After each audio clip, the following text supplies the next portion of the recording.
Hello, everyone, and welcome back to the English Learning Podcast. I'm Jason, your host, and today I'm joined by my amazing co-host, Julia.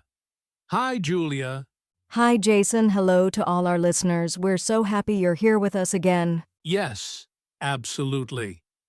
Every week we bring you tips, ideas, and real conversations to help you improve your English and also your life skills. And today, we're talking about something very powerful. Our topic is Discipline is Everything. That's right. Many people think success comes from talent or luck, but actually, discipline plays a much bigger role. Whether you're learning English, studying for exams, or working on your dreams, discipline is the key that keeps you moving forward. Exactly. In today's episode, we're going to explain what discipline really means, why it's so important, and how you can build discipline in your own life, especially in your English learning journey. And we'll also share some practical tips and simple steps you can use right after this episode to stay on track and make real progress. So stay with us, listen carefully, and maybe even take some notes. This episode is going to help you not only improve your English, but also improve your habits. All right, Jason, let's jump right in and start with the question. What is discipline? So, Julia, before we go deeper, let's start with the basics. When we say discipline, what does that really mean? Because some people think it's just being strict or punishing yourself. Yes, that's true, Jason.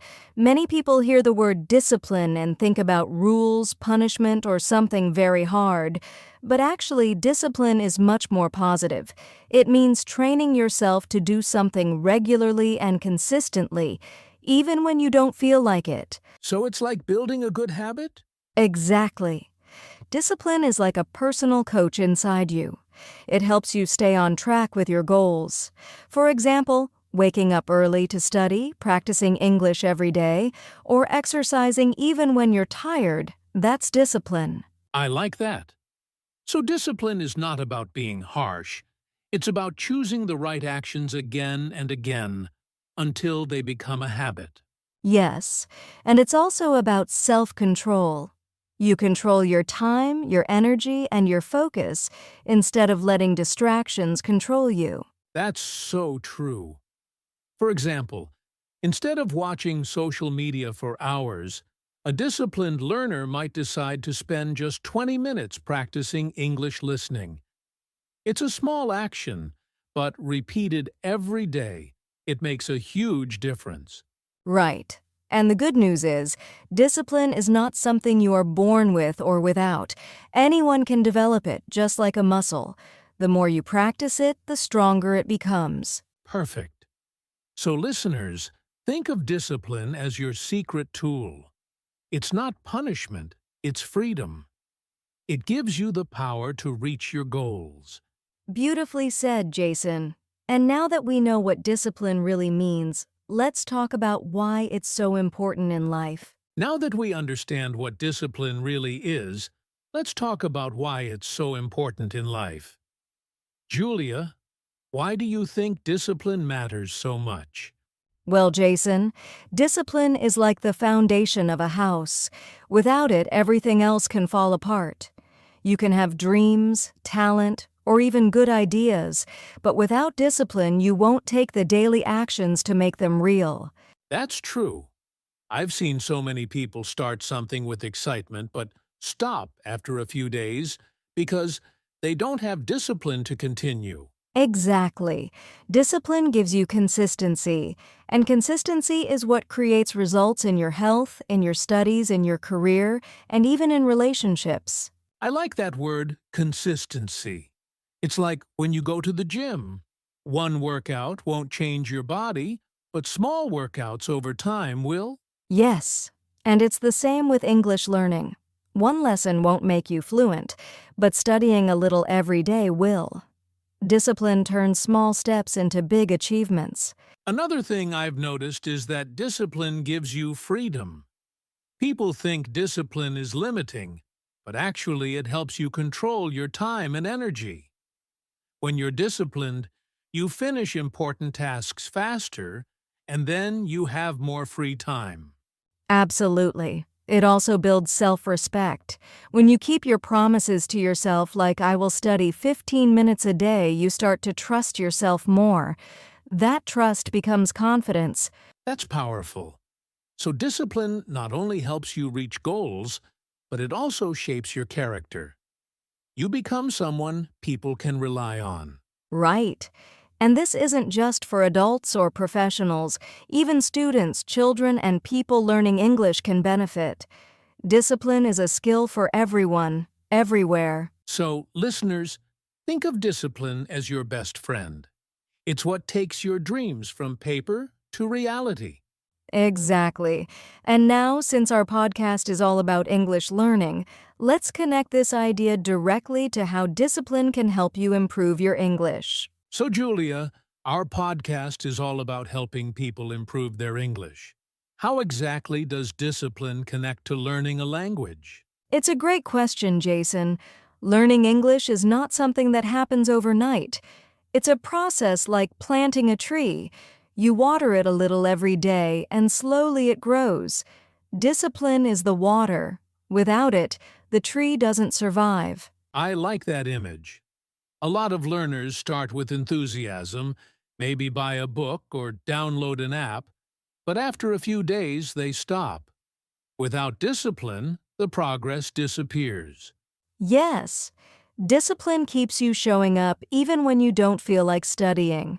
For example, deciding to practice speaking for just 10 minutes a day, even on busy days, can completely change your confidence over time. And the good thing is, you don't have to be perfect. You just have to be consistent.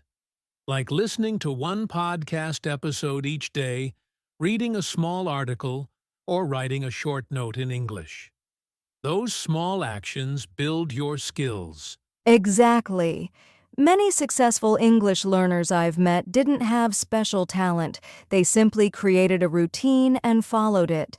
One person I know listened to English radio every morning while brushing his teeth.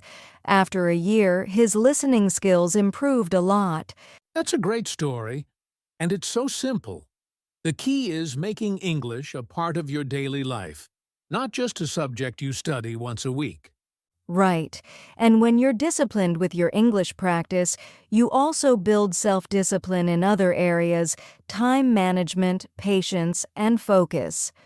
All of these skills help you succeed not only in language learning but also in work and life. So, listeners, think about your own routine. Are you practicing English only when you feel motivated, or do you have a small daily habit? That small daily habit is discipline, and it's your secret advantage. Well said, Jason. And now that we've looked at the positive side, maybe we should also talk about the common challenges people face when trying to be disciplined. Julia, we've talked about how powerful discipline is, but let's be honest, it's not always easy. What are some common challenges people face when trying to stay disciplined? That's a great point, Jason. One big challenge is procrastination, delaying things because you don't feel like doing them. People say, I'll study English tomorrow, but tomorrow never comes. Yes, procrastination is a big one. Another challenge I see is distraction. We live in a world full of notifications, social media, and entertainment. It's so easy to lose focus. Absolutely.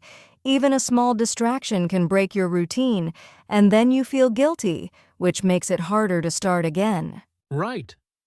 And sometimes people set goals that are too big, like, I'll study English for 2 hours every day, but then they can't keep up. That can make them feel like they failed, even though they just aimed too high. Exactly. Starting too big is another common mistake. It's better to start small and be consistent. Even 10 or 15 minutes a day is better than nothing. I also think motivation can be a challenge. Some days you just don't feel inspired to study or practice. Yes, and that's completely normal. The secret is to do it anyway. Even a small effort counts. That's where discipline is stronger than motivation. So listeners, If you're facing procrastination, distractions, or lack of motivation, you're not alone. Everyone struggles with these things. The good news is, there are simple steps to overcome these challenges and build stronger discipline. And that's exactly what we're going to talk about next. Okay, Julia, now comes the big question. We know discipline is important, and we know the challenges, but how can our listeners actually build it in their own lives? Good question, Jason. The key is to take small, clear steps. Discipline isn't something that happens overnight. It grows slowly, like a muscle. The first step is to set small, realistic goals. Right.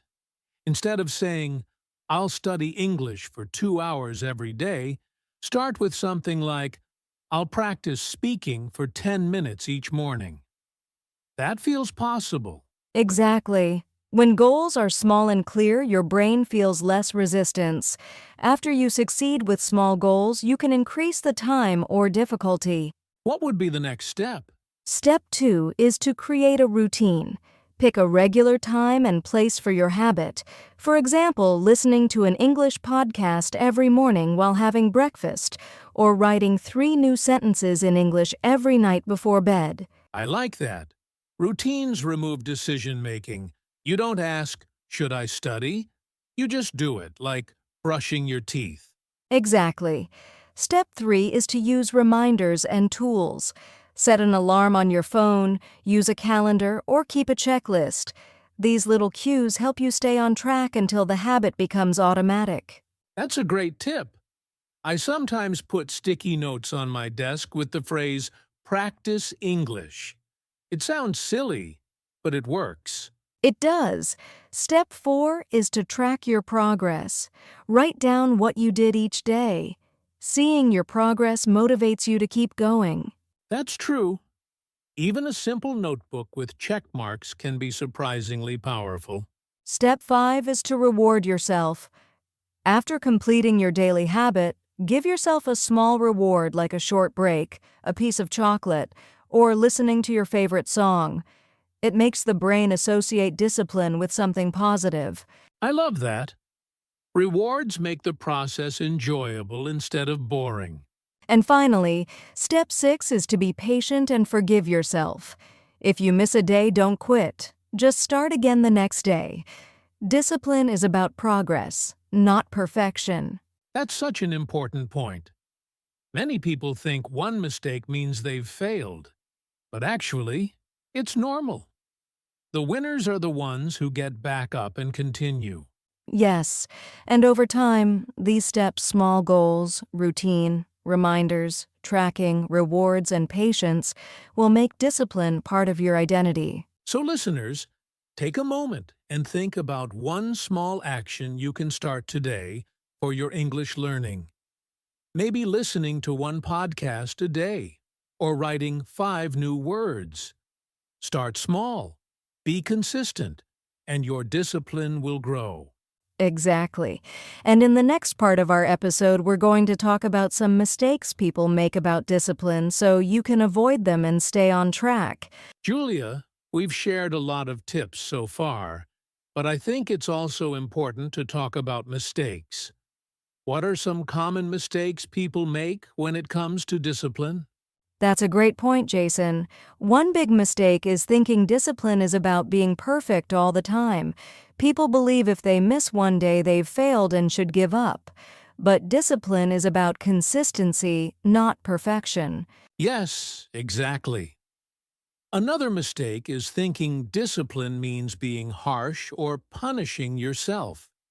Some people try to push too hard, too fast. They set huge goals, feel overwhelmed, and then quit. Right. And some people also think discipline is only for serious or strict people. But really, anyone can practice discipline in a kind and gentle way.